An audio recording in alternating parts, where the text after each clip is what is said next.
Beda, penduduk surga nggak mengalami seperti waktu kita tinggal di dunia. Capek, lelah, letih, betul nggak? Hari-harinya dunia begitu aja, kita berangkat pagi, pulang sore, pulang malam, begitu terus aja, makan, tidur, benar nggak? Itu aja kegiatan kita, dan kita nggak terasa fisik kita makin kesini makin fisik kita makin, spare part tubuh kita makin kendor, Pak. Umur makin nambah, betul nggak? Ya. Apakah di surga begitu? Enggak, di surga enak, Pak. Ya, maka kita jangan korbankan kebahagiaan yang hakiki hanya demi meraih yaitu kebahagiaan yang sesaat. Betul nggak? Ya, Quran banyak nak jelasin. Wa mal hayatud dunya illa mata'ul ghurur. Ya, betul nggak? Wa mal hayatud dunya illa mata'ul ghurur, dan tidaklah kehidupan dunia kecuali kehidupan kesenangan yang mata'ul ghurur, kesenangan yang menipu. Tuh, senangan menipu maksudnya apa? Ya sesaat, nikmat apapun di dunia ini sesaat. Makan, minum, jalan-jalan kemana aja itu nikmat yang sesaat. Selesai, nggak ada lagi kenikmatan. Tuh, ya. Nah ini. Assalamualaikum warahmatullahi wabarakatuh, teman sekalian. Apa kabar? Mudah-mudahan kabarnya selalu dalam keadaan sehat walafiat, dirahmati isinya, dimudahkan usahanya, dan selalu dalam bimbingan Allah SWT. Kembali berjumpa di Kang Abdul channel yang menjelaskan tentang bagaimana kita belajar menuntut ilmu tentang ilmu agama yang dipimpin oleh guru-guru kita. Adapun kali ini yang akan memimpin adalah guru kita Kiai Haji Abu Ali dengan topik pembahasan yaitu tafsir Al-Quran. Bismillahirrahmanirrahim. Assalamualaikum warahmatullahi wabarakatuh. Alhamdulillah, alhamdulillahirabbil alamin. Wassalatu wassalamu ala asyrofil anbiya wal mursalin wa ala alihi wa sahbihi ajma'in, amma ba'du. Jamaah salat maghrib Masjid Al-Ikhlas yang berbahagia, yang pasti insyaallah kita semua dirahmati dan diberkahi Allah Subhanahu wa taala. Mudah-mudahan kumpulnya kita di tempat yang penuh rahmat, penuh berkah, penuh hidayah, taufik, menjadi penyebab kita yang punya hajat, yang punya keinginan, atau diri kita, keluarga kita yang lagi sakit, insyaallah disehatkan oleh Allah Subhanahu wa taala. Kita lanjutkan renungan malam bersama ayat-ayat suci Al-Quran. Kita lanjutkan yaitu surat Fatir. Yang lalu kita telah sampai pada ayat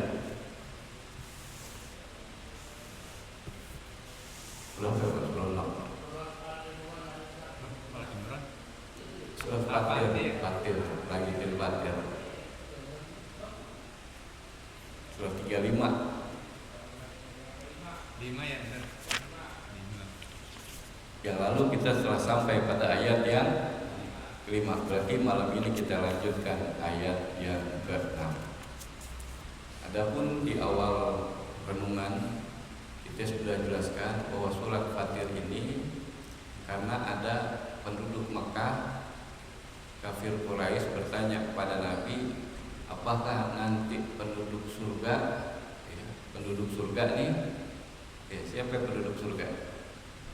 Kita mudah-mudahan, kita, keluarga kita, anak kita, cucu kita. Apakah penduduk surga nanti mengalami hari-harinya seperti waktu di dunia? Sakit, lelah, capek, nyari duit,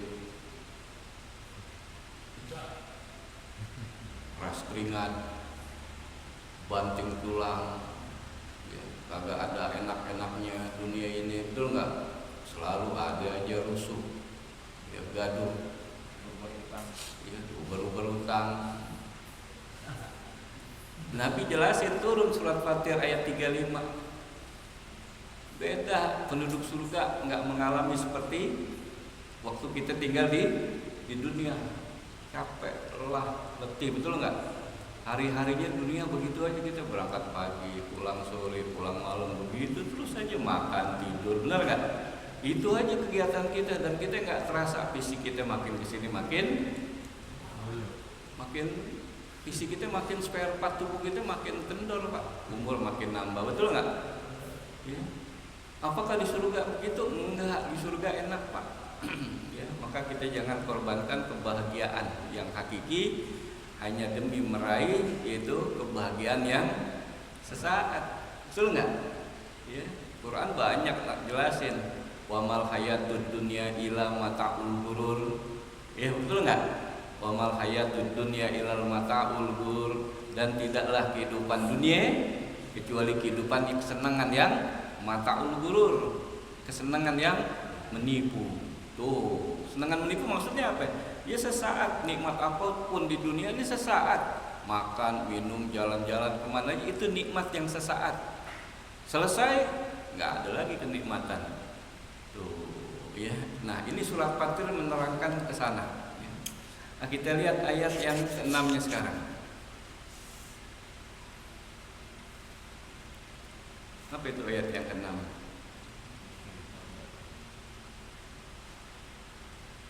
Allazina kafaru lahum azabun syadid wallazina amanu wa amilu sholihati lahum maghfiratu wa ajrun kabir.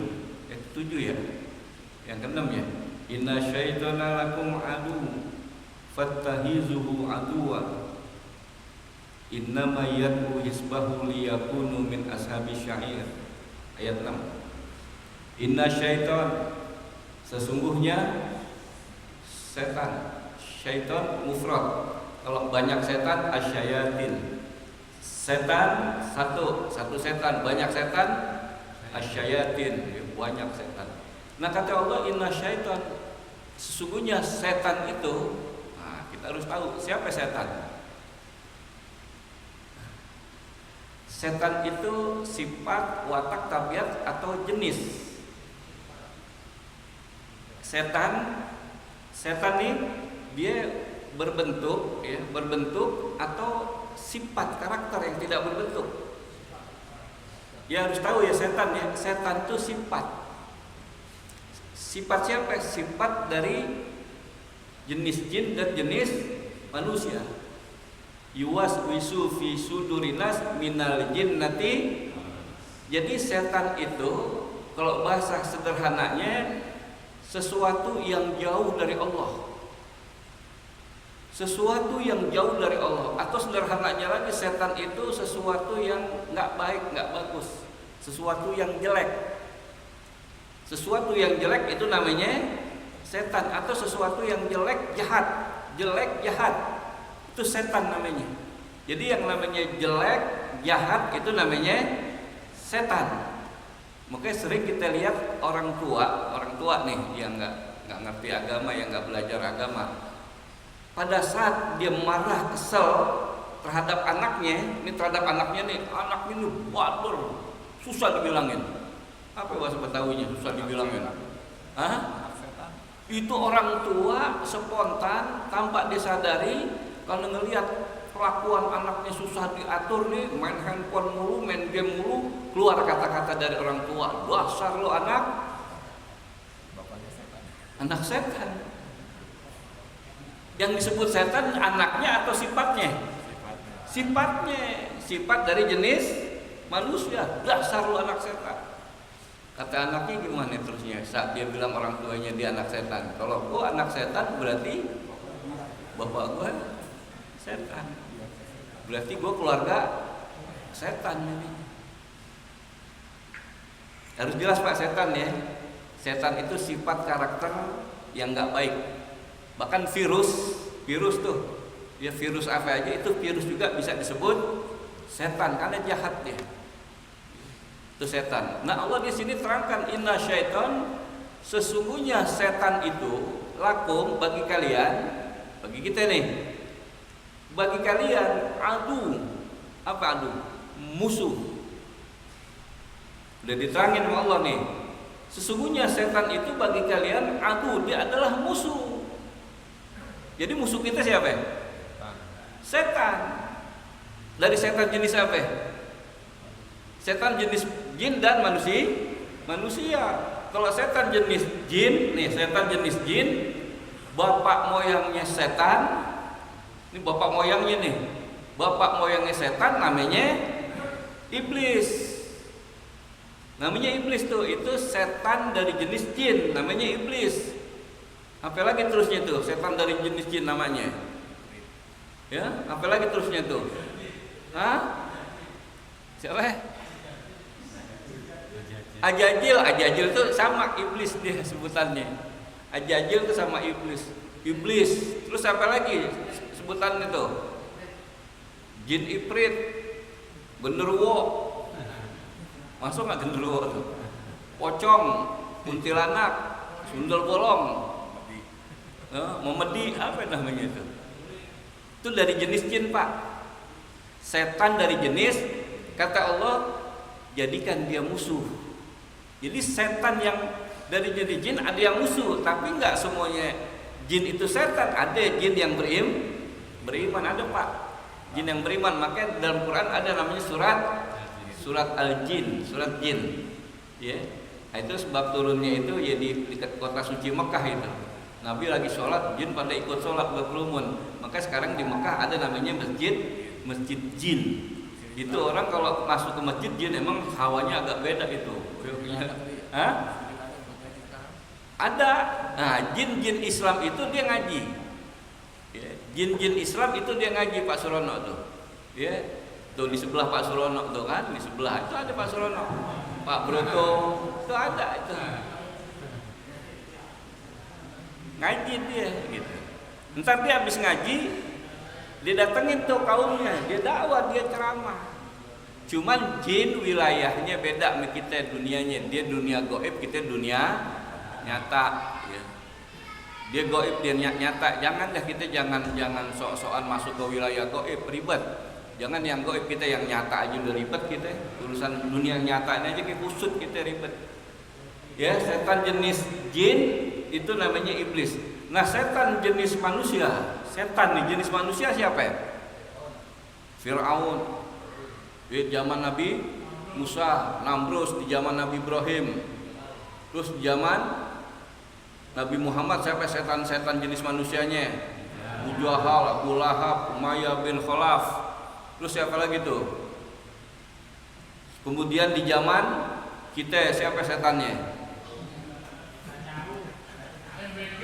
Benyamin, Netanyahu. Terus siapa lagi tuh? Bill Clinton. Siapa lagi terusnya tuh? Yang musuh-musuh Islam. Hah? Abu Janda tuh termasuk tuh Abu Janda tuh. Donald Trump tuh. Itu setan dari jenis jin. Setan jenis manusia. Ya. Allah jelasin, jadikan dia musuh. Kenapa? Karena dia jahat. Sesuatu yang jahat itu setan. Dari jenis jin maupun jenis manusia. Termasuk hewan-hewan tuh yang jahat itu setan tuh. Ular jahat itu boleh dibunuh. Kalajengking boleh dibunuh. Anjing gila itu boleh dibunuh. Terus apa lagi tuh yang jahat-jahat tuh pasik, binatang pasik, buaya, kemudian tikus itu boleh dibunuh. Ya. Kalajengking itu boleh dibunuh, itu tuh pasik, itu setan itu. Ya. Jadi setan jelas ya, sesuatu yang nggak baik, sesuatu yang jahat dari jenis jin dan dari jenis manusia. Di diri kita ada nggak tuh kadang-kadang setan? Kadang-kadang kita jadi setan, kadang-kadang kita jadi malaikat ya. Bisa lah Pak. Cuman gini, kalau setan jenis jin ganggu kita nih, dia ganggu kita, dia ganggunya bisikin. Yuwaswisu fi sudurinas, dia ngebisikin. Dia hanya ngebisik-bisikin aja ke dalam dada manusia, dibisikin agar kita ini berbuat salah, melanggar agama dan melanggar norma-norma hukum kemanusiaan, sewenang-wenang, bertindak, korupsi dan sebagainya. Dia ngebisikin aja. Saat kita mendapatkan gangguan bisikan dari jin nih, bisikan, ya kita dibikin malas ibadah, dibikin malas berbuat baik, itu gangguan tuh, itu gampang musirnya Pak. Kata Allah, apabila kalian ada gangguan setan jenis jin, apa kata Allah? Fasta'id billah, minta perlindungan kepadaku, kata Allah. Kita baca apa ya? Auzubillahi minasyaitonirrajim. Kabur Pak. Masih kuat juga ngebisikinnya nih, ngebisikin niat jahat aja dia. Baca yang kuat lagi, baca lagi sampai dia hilang. Tuh kalau setan jenis jin gampang ngusirnya, baca taus atau kata Nabi baca ayat kursi. Bisikan nih, yang nggak enak baca aja ayat kursi Pak. Hafal ya? Baca aja deh, Allahu la ilaha illa huwal hayyul qayyum la ta'khudhuhu sinatun wa la naum sampai akhir. Hilang Pak, kabur dia, panas bakar dia. Cuman yang repot ngadepin setan jenis ribet Pak. Paling ribet, paling susah ngadepin setan jenis manusia. Setan jenis manusia kita bertaus nggak kabur dia. Kita nih ngadepin setan jenis manusia, kita tahu nih, auzubillahi minasyaitonirrajim, nggak kabur dia. Bahkan kita bacain ayat kursi, berapa ayat kursi juga nggak kabur. Kita bacain ayat kursi, Allahu la ilaha illallah, nggak kabur dia Pak. Makanya jangan dibaca ayat kursi Pak. Ketemu setan jenis manusia, jangan dibaca ayat kursi. Ayatnya nggak usah dibaca, ambil kursinya aja. Iya, ambil kursinya, dibanin, kabur baru dia. Tuh. Ya, jadi perlu kita ketahui Pak, jadinya kalau ada gangguan setan jenis jin ngadepinnya begini, setan jenis manusia kayak begini. Setan jenis manusia ini paling ribet. Ya, jadi Allah udah kasih tahu, sesungguhnya setan bagi kalian adalah musuh. Diperkuat lagi oleh Allah dengan kalimat tauhid. Apa kata Allah? Fattahizuhu aduwa. Diulang lagi, maka jadikan setan itu adalah sebagai musuh. Kalimat kata-kata adu 2 kali. Diulang-ulang, ini kalimat tauhid Pak, penegas maksudnya. Biar betul-betul setan ini jadiin jangan dijadiin teman. Ini yang terjadi, kita setan kita jadiin teman. Jin, baik setan jenis jin maupun setan jenis manusia. Setan jenis jin yang dijadikan teman itu oleh siapa ya? Para dukun. Itu para dukun, tahu dukun-dukun ya? Itu bantuannya dari jin Pak. Setan jenis jin dia yang bantu. Yang begini-begini dia yang bantu tuh. Itu setan, para dukun dia minta bantuan dari setan jenis jin. Itu banyak kan para dukun, paranormal dan sebagainya itu pakai media-media jin itu. Ya, kalau yang menurut syariat media syariat nggak usah harus kayak begini-begini, lurus-lurus saja. Ya. Jadi dipertegas kata Allah, fattahizuhu aduwa, maka jadikan setan itu adalah musuh. Jelas Pak ya, jangan dijadiin teman. Jangan Pak, baik setan jenis jin maupun setan jenis manusia. Ini orang nggak benar, tukang maksiat, ngajaknya pokoknya maksiat aja. Oh jangan deh. Karena kata Nabi, lihat agama seseorang, sama siapa dia berteman. Kalau dia bertemannya sama orang yang baik, insya Allah dia baik. Tapi kalau dia berteman sama orang nggak baik, nggak akan baik. Kata Nabi, perumpamaannya orang yang baik berteman seperti dia berteman dengan tukang minyak wangi. Sedangkan orang yang tidak baik, dia berteman seperti berteman dengan tukang las. Tuh. Jadi orang yang baik nih, ya orang yang baik itu bertemannya seperti berteman dengan tukang minyak wangi. Lihat kita berteman dengan tukang minyak wangi, walaupun kita nggak beli wangi kita Pak, kecipratan wanginya. Tapi coba berteman sama orang yang tidak baik seperti berteman sama tukang las. Nah, apa yang ada? Bolong di tanah kita Pak, bolong-bolong, sarung kita bolong-bolong, kena percikannya kayak begitu. Jadi jadikan setan itu musuh. Lalu apa kata Allah? Innama yadu hisbahu liyakunu min ashabis syair. Lihat ayatnya kata Allah. Innama yad'u, sesungguhnya mereka setan ya. Innama yad'u, sesungguhnya ya. Yad'u, mereka ini setan-setan yad'u. Yad'u itu asal kata dari da'a yad'u. Yad'u itu bentuk jamak. Sesungguhnya setan itu berdakwah. Dakwah itu artinya mengajak. Sesungguhnya setan-setan itu menyeru, mengajak atau berdakwah. Hisbahu, ngajak kemana dia? Hisbahu, kepada kelompoknya, ngajak kepada golongannya, dakwahnya. Tapi dakwahnya hisbahu kata Allah, ngajak kepada kelompoknya, golongannya, bukan ngajak kepada Allah.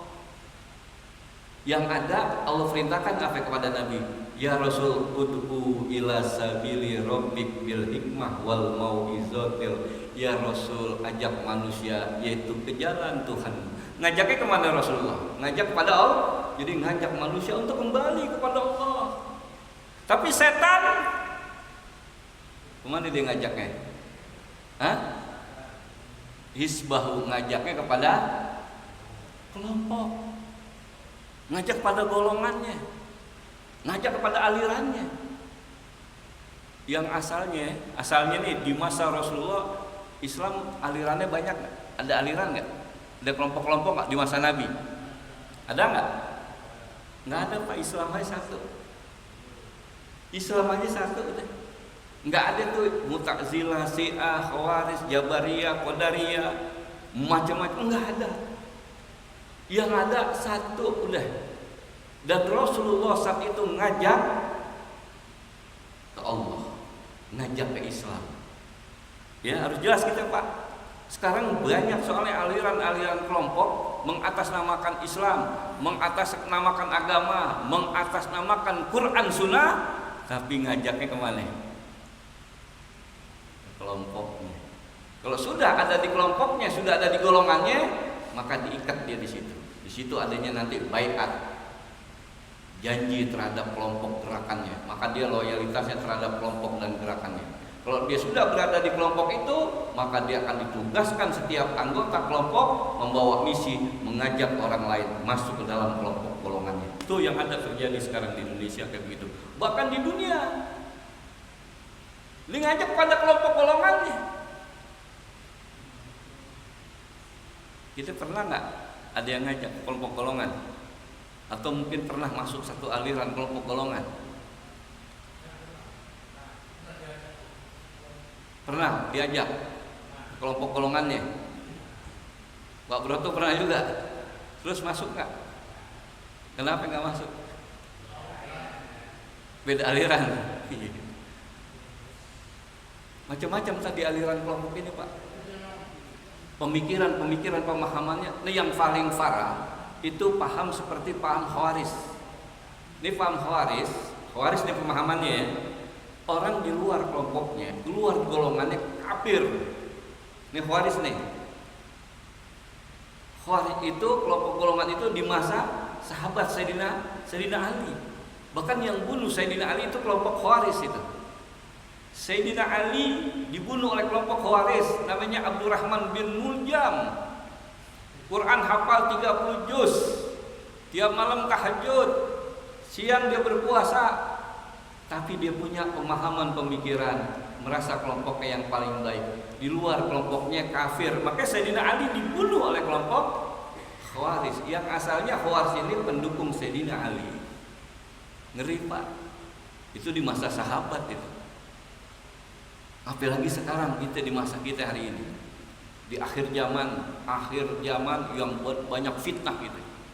Jadi kalau kita kembali lagi ke masa Rasulullah, Rasul ngajaknya ke dalam Islam, ngajaknya ke Allah. Makanya sering kita dengar ad-da'i ilallah, yaitu para penyeru yang ngajaknya kepada Allah, bukan ngajak kepada pribadinya, kepada kelompok, kepada golongannya.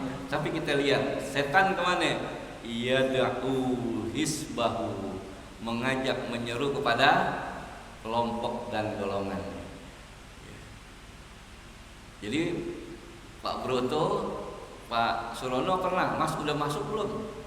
Oh belum, masih di luar. Macam-macam Pak, di dalam kelompok lu macam-macam. Cuman diiming-iming, pokoknya kalau masuk kelompok ini dijamin masuk surga. Itu iming-imingnya itu, masuk kelompok ini dijamin masuk surga. Di luar kelompoknya kafir, neraka. Itu ngeri Pak. Dan hari ini kelompok aliran gerakan bukan hanya di Indonesia, mereka bergerak terus Pak. Dan pusat pergerakan kelompok di Inggris tadi. Inggris yang bikin, Inggris yang bentuk kelompok-kelompok Islam. Di Inggris Pak hari ini. Yang bentuk Ahmadiyah siapa ya? Inggris Pak, ada di Inggris. Bahkan pemimpin Syiah Ar-Razi ada di mana sekarang? Pemimpin Syiah yang radikal ya, Beda dengan yang ada di Iran, di Inggris Pak. Jadi pusat aliran-aliran itu adanya di Inggris. Inggris yang bentuk. Tujuannya apa? Biar Islam pecah belah Pak. Orang Belanda dulu the fate of Impera, diadu domba terus umat Islam diadu-aduin, kiai sama kiai, habib sama habib, ustadz sama ustadz, terus aja diaduin, umat sama umat, terus kayak begitu terus diadu domba. Jadi kita mau ngajak bersatu, ada aja yang adu domba. Ya hati-hati kita. Jadi setan mengajak menyeru ke kemana jadinya? Hisbau ke kelompoknya. Apa? Liyakunu min ashabis sa'ir, agar mereka menjadikan kita ini penduduk apa? Ashabis sa'ir, penduduk neraka yang menyala-nyala. Jadi setan ngajaknya ke neraka, bukan ke surga. Kira-kira jelas nggak? Ada yang nanya kayak begini. Ini saking bingung dia bingung, dia mencari soal ini, dia mencari kebenaran. Apalagi kok di kalangan-kalangan orang yang baru-baru pengen belajar agama ya, pengen belajar baru pengen gitu, dia nyari yang benar gimana sih Islam. Dia masuk kelompok, dianggap ini benar nggak, atunya nggak benar, dia masuk lagi, dia masuk berbagai aliran, kesimpulannya nggak ada yang benar. Kenapa? Setelah dia masuk ke dalam kelompok itu, dia nggak boleh lagi ngaji belajar agama di luar kelompok golongan, dilarang udah, nggak boleh lagi. Udah di bayat itu ada perjanjian jadinya, kesetiaan, loyalitas sama kelompoknya. Dia nggak boleh lagi ngaji di luar kelompoknya, jadi harus terima agama dari kelompoknya aja, nggak boleh dari luar. Kalau dia ngaji di luar nih, coba-coba duduk di majelis kayak begini, wah kena sanksi dia. Kan kena sanksi itu, diikop dia, dihukum dia menurut kelompoknya, golongannya itu. Nggak boleh ngaji lagi di luar. Dan infak sodakonya juga harus di dalam kelompok golongannya. Bahkan yang lebih ekstrimnya lagi, nggak boleh sholat di luar kelompoknya. Dia sholatnya harus sama kelompoknya. Kalau dia sholat di belakang orang yang bukan kelompoknya, maka sholatnya nggak sah. Bayangin. Pernah ketemu nggak paham aliran kayak gitu? Hah? Ada nggak di sini? Ada nggak di sini? Ada Pak, 1-2 ada. Cuman eksklusif aja dia, nggak menampakkan diri karena masih kecil. Udah besar baru. Ya hati-hati kita, hati-hati jaga anak-anak kita Pak, anak-anak kita, apalagi anak-anak kita nih yang lagi belajar agama, semangat, entah dia di sekolah, entah di kampus-kampus Pak. Itu udah banyak aliran-aliran gitu tuh di kampus-kampus banyak. Jadi setan mengajak kepada kelompoknya, kemudian apa tujuannya? Min ashabis sa'ir, agar kita nanti menjadi kelak penghuni sa'ir. Mungkin neraka ada namanya neraka sa'ir, yaitu neraka yang berkobar-kobar, menyala-nyala. Tuh. Kira-kira jelas nggak? Iya, hati-hati kita. Kalau ada gangguan setan, minta berlindung kepada Allah Subhanahu wa taala. Kalau setan ketemu, setan gangguan, setan jenis jin. Tapi kalau kita ngadepin setan jenis manusia, gimana kita ngadepinnya? Gimana Pak harusnya sebenarnya? Ambil bangku, jangan, nggak boleh terlihat benjol Pak. Ya mendingan kita hindarin. Kalau kita ajak pada kebaikan, dia nggak mau, ya sudah kita hindarin. Dan kita bersabar menghadapi setan jenis manusia. Kayak Rasulullah aja deh. Rasul paling berat ngadepin setan jenis manusia, Abu Jahal, Abu Lahab, Umayyah bin itu paling berat Rasul. Dan Allah ajarkan kepada Nabi, ya Rasulullah, wasbir ala ma yaquluna wahzurhum azran jamila. Allah perintahkan bersabar wahai Rasulullah, yaitu menghadapi mereka dan jauhkan mereka, tinggalkan mereka dengan cara yang baik. Jadi sabar. Tuh. Kemudian apa lagi ayat ketujuhnya? Allazina kafaru lahum azabun syadid walazina amanu wa amilus solihati lahum magfiratu wa ajrun kabir. Sedangkan orang-orang kafir, allazina kafaru, ya, yaitu orang-orang kafir, bentuknya jamak ya, kafaru, waw dan alif menunjukkan jamak. Allazina kafaru, ya, orang-orang kafir. Kita tahu nggak kafir, orang kafir itu kenapa sih dia disebut kafir? Kafir juga kan ada jenis jin, ada jenis manusia. Jin ada jin yang kafir, ada jin yang beriman. Manusia juga ada manusia yang beriman, ada manusia yang kenapa nih manusia jin disebut kafir? Kenapa sampai dia diponis, dijatuh hukuman kafir? Sebabnya apa? Fulan kafir, kenapa dia disebut kafir? Kafir itu sebenarnya asal kata kafaro, yakfuru kufron, artinya sataro, menutup. Kafir itu artinya sataro, menutup. Ini gelas, ya, terbuka, kemudian ditutup. Nah, itu namanya sataro, kafir. Artinya kalau udah ditutup bisa nggak masuk air? Nggak bisa. Begitu juga kalau orang sudah ditutup, maka hidayah, taufik susah nggak masuk. Itulah kafir. Menutup apa? Kebenaran yang mana? Artinya nggak. Nih salah satu nih yang bisa orang kafir, ya, yang bisa jadi orang kafir nih nggak percaya sama Quran. Itu bisa kafir pak. Nggak percaya kok sama Quran. Ini mah bikinan Muhammad, bisa-bisanya Muhammad aja. Gue nggak percaya ini kitab suci. Kafir tuh. Hati-hati pak, kafir. Terus apa lagi menyebabkan orang kafir? Nggak percaya kepada Allah, nggak percaya kepada Allah. Gue nggak percaya kepada Allah. Allah nggak adil. Kenapa Allah nggak adil? Gue udah sholat, udah zikir, kok hidup ekonomi gue masih susah, masih kebelangsak. Tapi orang-orang yang nggak percaya kepada Allah, orang-orang komunis, kenapa mereka ekonominya kaya, maju? Udah gue nggak percaya kepada Allah. Ada pak yang kayak begitu?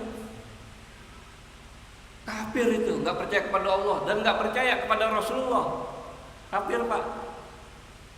Itu pokok-pokok dalam agama tuh. Nggak percaya hari kiamat, kafir. Terus orang ninggalin sholat, nggak ngerjain sholat nih, nggak ngerjain sholat, ninggalin sholat, kafir nggak?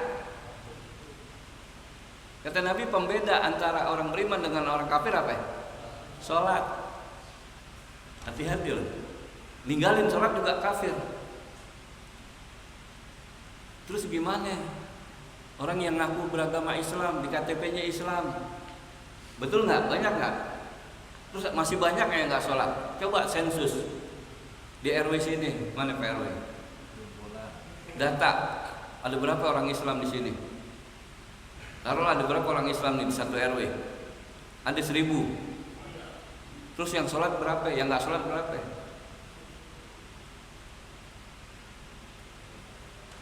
Terus orang Islam, KTP-nya Islam, kemudian dia nggak sholat, terang-terangan dia nggak sholat, kafir nggak dia? Dilihat dulu. Bisa jadi dia nggak sholat karena imannya lemah, ilmunya lemah, ekonominya lemah. Tapi dia masih mengakui bahwa sholat itu hukumnya wajib. Dia masih ngakuin, masih meyakini bahwa sholat ini hukumnya wajib. Iya, sholat wajib. Kenapa lo nggak sholat? Iya, gue masih lemah iman gue. Kafir nggak ada orang ini? Enggak pak, enggak. Ya, walaupun dia kagak sholat, tapi dia masih mengakui bahwa sholat itu hukumnya wajib. Kecuali dia bilang apa? Sholat nggak wajib, ngapain lu sholat tunggang tungging? Tapi masih jahat sama orang, masih jahat sama tetangga. Percuma lu sholat, mendingan tuh dia tuh kagak sholat. Nggak pernah gue lihat dia sholat, nggak pernah dia ke masjid, tapi suka nolong orang, bantu orang. Nah, kita udah bahas kemarin tuh. Ada berapa itu kebagi manusia? Ada 4, ingat itu aja kembali. Allah lagi ngomongin golongan yang kedua sama golongan yang ketiga, gitu aja udah. Ya, jadi hati-hati juga. Kalau dia masih Islam, terus dia ninggalin sholat, tapi dia masih keyakinan sholat itu hukumnya wajib, dia nggak kafir pak. Cuman imannya lemah, ilmu. Ini perlu dikuatin imannya pak, dikuatin imannya biar dia kuat. Ayolah sholat. Gitu. Ajak terus dia sholat gitu kan, ini kewajiban gitu. Tapi lama-lama juga insya Allah kasih hidayah dia. Tapi kalau dia bilang sholat kagak wajib, kafir nggak? Kafir dia. Tapi kalau dia masih bilang sholat itu wajib, dia ninggalin sholat, kemudian dia mati, nggak sholat nih, tapi dia beranggapan bahwa tetap yakin di sholat ini wajib, kemudian dia mati. Matinya kita secara apa jadinya kayak begitu? Matinya kita sholatin nggak? Matinya kita sebenarnya orang nggak sholat, nggak pernah ke masjid gitu. Jadi ke masjidnya pas udah jadi mayat doang gitu kan. Itu masjid kalau dia bisa ngomong nih, masjid nih kalau dia bisa ngomong, oh gimana itu? Ditendang Pak Agus, lu nggak pernah ke masjid, pas mati baru masuk masjid lo. Tetep Pak disolatin, tetep dia dihukumin orang Islam. Tetep Pak, kecuali kalau dia udah jelas-jelas tuh, kayak Abu Janda tuh. Ya kan, dia ngacak-ngacak Quran, dia meragukan Quran, dia ngeraguin Quran Pak, mentafsirkan Quran juga sembarangan, sepotong-sepotong, ya, ayat-ayat perang, ayat-ayat membunuh, di medan perang dibaca gitu kan, di depan umum nggak begitu Islam, itu diterangin kan sebab turunnya ayat perang di medan perang, nggak semua orang kafir diperangin gitu kan, dia udah kafir tuh Pak Abu Janda. Udah kafir itu kalau misal di negeri Islam itu dipancung hukumannya itu dia. Karena tinggal di Indonesia aja dia, betul nggak? Ya, ini bisa jadi di agen mana itu? Agen Zionis ya. Ada berapa tuh agen Zionis kayak begitu. Ya, jadi orang-orang kafir kita harus tahu ya, lahum azabun syadid. Bagi mereka kata Allah azabun syadid, kelak dia akan mendapatkan azab yang pedih dan dia di neraka nanti di akhirat neraka. Kafir, musyrik, munafik itu nanti di neraka Pak, azabnya berat Pak, kekal Pak. Udah nggak ada harapan, tipis untuk masuk surganya Allah. Beda sama kita nih, kita orang Islam nih, kita nggak sholat, kita nggak puasa, tapi masih kita iman, masih Islam kita, gitu. Pasti masuk surga nggak kita? Masih masuk surga nggak? Kalau di kalangan ahlu sunnah nih, beda-beda aliran Islam ya. Di kalangan ahlu sunnah wal jamaah, walaupun dia mabuk, dia berzina, dia korupsi, tapi dia masih Islam, dia masih bisa nanti masuk surga. Tapi harus masuk neraka dulu. Itu ahlu sunnah ya. Tapi kalau kalangan khawarij, kalangan mu'tazilah, walaupun dia mengaku orang Islam, terus dia melakukan dosa besar, kemudian dia mati, maka dia neraka kekal di dalamnya. Ada nggak tuh pemikiran-pemahaman yang kayak gitu? Itu berarti pemahaman khawarij atau mu'tazilah. Tapi kalau ahlus sunnah enggak ya, walaupun dia parah, tapi selama dia masih ada iman, insya Allah dia akan tetap masuk surga. Tapi apa? Ya dia mampir dulu ke neraka Pak. Di neraka dia siksa sesuai dengan dosa-dosa dia, selesai bersih dosa-dosa hukumannya, baru dia diangkat ke surganya Allah. Tapi di jidatnya ada tanda X jahanam. Ada Pak, mantan ada di sini tandanya, gitu, ditandain gitu. Dan masuk surga ini juga di emperan, dia nggak masuk surga Firdaus, di emperan surga dia. Ya lumayan lah, yang penting masuk surga di emperan. Kita tinggal nih di emperan mana? Di emperan Istana Presiden aja kita bangga ya, nggak tinggal di mana Istana Presiden, cuma di emperan bangga kita. Ini nggak apa-apa kita masuk surga di emperan gitu. Tuh. Jadi itu pemahaman Ahlus Sunnah wal Jamaah. Ya, dia akan mendapat azab yang pedih. Artinya apa azab yang pedih? Kelak di neraka kekal abadi. Walaupun di dunia dia senang-senang Pak, kaya raya, duitnya banyak, betul nggak? Sekarang kayak ekonomi di dunia yang megang, yang paling kaya siapa yang megang ekonomi dunia? Islam atau kafir? Kafir Pak yang megang ekonomi. Yang megang teknologi siapa yang megang teknologi? Mereka Pak. Mereka semua kuasain. Kita nguasain apa ya? Ya. Terus apa lagi kata Allah? Walazina amanu wa amilu solehat, sedangkan orang-orang yang beriman ini hablum minallah wa amilu solehat, dan berbuat baik. Amal itu bahasa Quran, solehat itu baik, sedangkan dia berbuat baik artinya dia berbuat baik kepada sesama manusia ya. Hablum minallah dan hablum minanas. Orang yang beriman berbuat baik, apa kata Allah? lahum maghfirah. Bagi mereka maghfirah, Allah akan ampunin.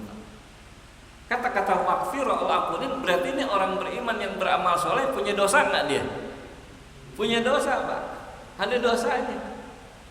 Makanya di sini orang yang beriman beramal soleh maghfirah, kelak dia akan mendapatkan maghfirah, ampunan dari Allah. Kenapa? Dia punya dosa. Sekarang kita di sini siapa yang nggak punya dosa? Siapa yang nggak punya dosa? Ente punya dosa nggak nih?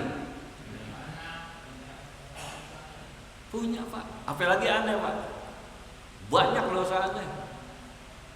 Maka salah satu untuk menghapus dosa aneh, ya aneh ngajak manusia ayo kembali kepada Allah. Kita berbuat baik kepada sama, jaga hablum minallah. Ini tujuannya apa ya? Tujuannya ngapusin dosa aneh, Pak. Dosa-dosa aneh. Ngeri kita dosa-dosa kita ini. Ya, dosa. Cuman yang paling berat gini, kalau dosa kita kepada Allah gampang, Pak, taubatnya. Ini dosa nih sama Allah nih. Kita nggak sholat. Ya, kita ninggalin sholat, terus kita taubat, gampang sama Allah, Pak. Kita istighfar aja, astagfirullahaladzim, ya Allah ampunin saya, wa atubu ilaihi, saya tobat, ya Allah, insya Allah ya Allah saya akan sholat. Diampunin nggak sama Allah? Gampang, Pak. Tapi kalau kita dosa sama manusia, kita dosa sama manusia nih, berat nggak kita? Berat, Pak. Kalau kita ambil tuh duitnya, ini duitnya nih, kita ambil, itu syarat tobatnya, kita ambil duitnya orang itu, maka kita harus balikin, Pak, duitnya. Atau minta dihalalkan, atau dia minta dihalalkan. Mungkinnya aneh pribadi, aneh udah maafin tuh. Siapa ya? Siapa yang korupsi MBG namanya? Sony. Siapa lagi terus? Dadan. Aneh udah maafin, Pak. Kesian ntar di akhirat. Kesian. Seharusnya dia, taruhlah dia udah menjalanin hukum dunia, tapi dia udah minta maaf nggak sama rakyat bangsa Indonesia. Itu kan duit rakyat, betul nggak? Itu duit rakyat, pajak kita, Pak, diambil. Kalau aneh mah udah maafin, kesian tak? Pak Surono udah maafin nggak tuh? Oh, tuh kan, susah sama manusia, urusan manusia susah, Pak. Sama manusia susah. Kalau mau Allah kita punya salam ya, Allah ini Tuhan gampang. Kalau kita mah maha pengampun, maha penyayang, nggak pendendam. Tapi memang manusia, Pak, ribet. Makanya sampai Allah masukin kriteria orang takwa itu wal afina aninas. Dia punya jiwa pemaaf. Allah masukin tuh kriteria orang takwa. Kita kok lihat orang takwa, pemaaf nggak dia? Maafin, Pak, kita. Jadi pemaaf kita. Bahkan Quran katakan huzul afwa. Jadi engkau pemaaf, dan pemaaf itu adalah sifat daripada Nabi. Sunnah Nabi, Pak, maafin. Lihat Nabi dimaafin nggak? Lihat penduduk Mekah. Waktu zolimin Nabi, usir Nabi, bahkan mau bunuh Nabi. Saat Mekah ditaklukkan oleh Rasulullah, dendam nggak Rasulullah? Enggak, Pak. Amnesti nasional, ada pengampunan nasional. Semua penduduk Mekah diampunin. Bayangin tuh, padahal udah nyakitin, udah zolimin, bahkan mau bunuh Nabi, nggak ada dendam Nabi, Pak. Nabi kita bukan pendendam. Karena yang namanya pendendam itu siapa? Iblis, Pak. Jadi kita nih hati-hati kita nih buangin rasa dendam, yang kita benci sama orang buangin, jangan bersihin dengan rasa kasih sayang. Jangan marah boleh, tapi jangan disimpan di sini nih. Tuh, jadi orang beriman beramal soleh diampunin, Pak, sama Allah insya Allah. Ya. Nah kita duduk di majelis ini nih salah satunya apa? Duduk di majelis ini, kita keluar dari majelis ini tidak lain dosa kita dihapus oleh Allah Subhanahu Wa Taala. Kita sholat dihapus oleh Allah Subhanahu Wa Taala. Bahkan sampai Rasul yang ngomong, orang yang sholat 5 waktu itu ibarat katanya dia mandi setiap hari 5 kali. Di rumahnya di depannya ada kali bening jernih, dia mandi. Setelah orang yang udah biasa habis mandi gimana badannya? Bersih nggak? Begitulah sholat, Pak. Kita sholat selesai dosa kita. Kita zikir lagi, istighfar lagi, selesai dosa kita. Bahkan kita duduk di majelis ilmu ini dalam rangka selain kita mendapatkan ilmu, mendapatkan manfaat, kemudian dosa kita dihapus oleh Allah Subhanahu Wa Taala. Maghfirah akan mendapatkan ampunan. Dan bukan hanya maghfirah, apa kata Allah di penghujung ayat? Wa ajrun kabir. Mereka akan mendapatkan apa? Ajrun. Apa ajrun? Pahala, Pak, upah hasil kita capek nih dikasih upah. Upahnya nggak kecil, Pak, tapi kabir. Pahala yang amat sangat besar. Dosa diampunin, pahalanya juga diberikan pahala yang amat sangat besar. Inilah surat Fatir surat ke-35 sampai dengan ayat ke-6 dan 7. Intinya apa ya? Kita terus harus yakin mendekatkan diri kita kepada Allah, terus mendekatkan diri kepada Allah agar Allah ini sayang, cinta sama kita, dan Allah berikan ketenangan dalam hati kita dalam menjalankan kehidupan, dan teruslah berbuat baik kepada sesama, dan jangan bosan jadi orang baik, jangan bosan jadi orang baik, terus menebarkan kebaikan. Insya Allah hidup kita akan mendapatkan apa ya? Fid dunya hasanah wa fil akhirati hasanah wa qina azabannar. Ada mau nanya nggak? Ya. Dalam.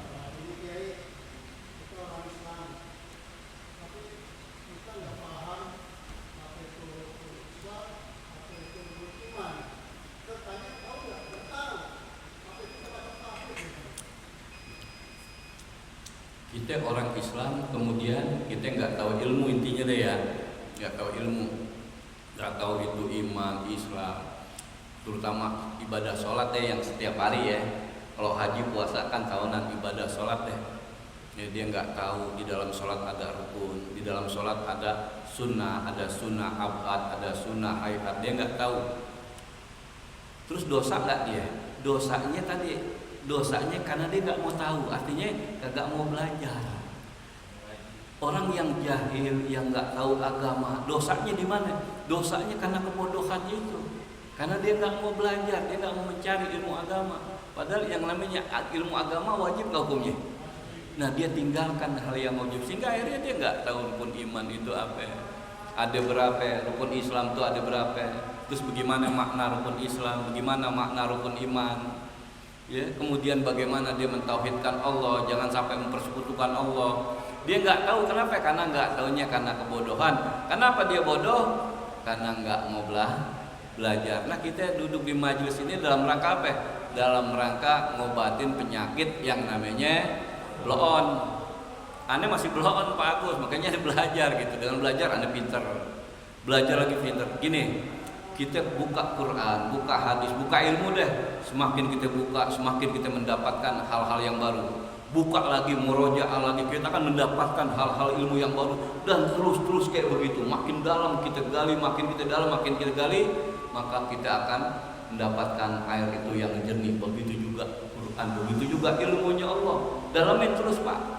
Dalamin lagi, baca lagi, ulang-ulang, terus makin terus murojaah. Kalau istilah pisau mah makin diasah, makin asah terus. Karena kalau pisau nggak diasah-asah, tadinya tajam tapi nggak diasah-asah.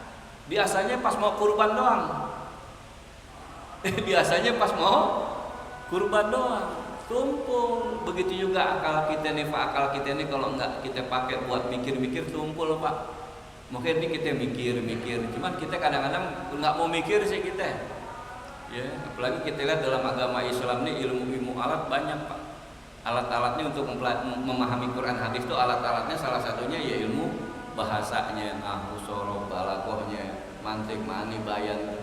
Itu alat-alatnya gitu. Dan itu memang dihukumin fardu kifayah, enggak fardu ain.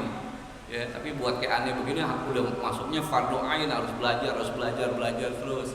Nah, itu intinya gitu ya. Jadi dosanya karena ninggalin ilmu, karena nggak mau duduk di majelis ilmu, dia nggak mau mencari ilmu. Padahal mencari ilmu nggak setiap hari, nggak setiap minggu, sebulan sekali. Tapi kalau nyari duit tiap hari. Kaya nggak? Kagak, segini aja deh kita. Udah ditakar Pak kita Pak. Ya, sama orang-orang yang ada petinggi-petinggi ini kita udah ditakar. Proyek-proyek besar mah yang kakap-kakap mereka, kita mah di bawah ya, tetesan doang kali. Makanya kita suka kesian Pak, kesian. Usaha ini nggak jalan, usaha ini kagak bisa, ini mantap, kita begini Pak, udah ditakar kita. Ya, tapi kita jangan putus asa, kita punya Allah Al-Ghani yang maha kaya. Intinya apa ya? Biar hidup kita ini, hati kita tenang aja udah jalan aja. Demikian, mudah-mudahan manfaat buat kita semua ya. Dan Allah wa iyyakum ajma'in walhamdulillahirabbil alamin. Assalamualaikum warahmatullahi wabarakatuh.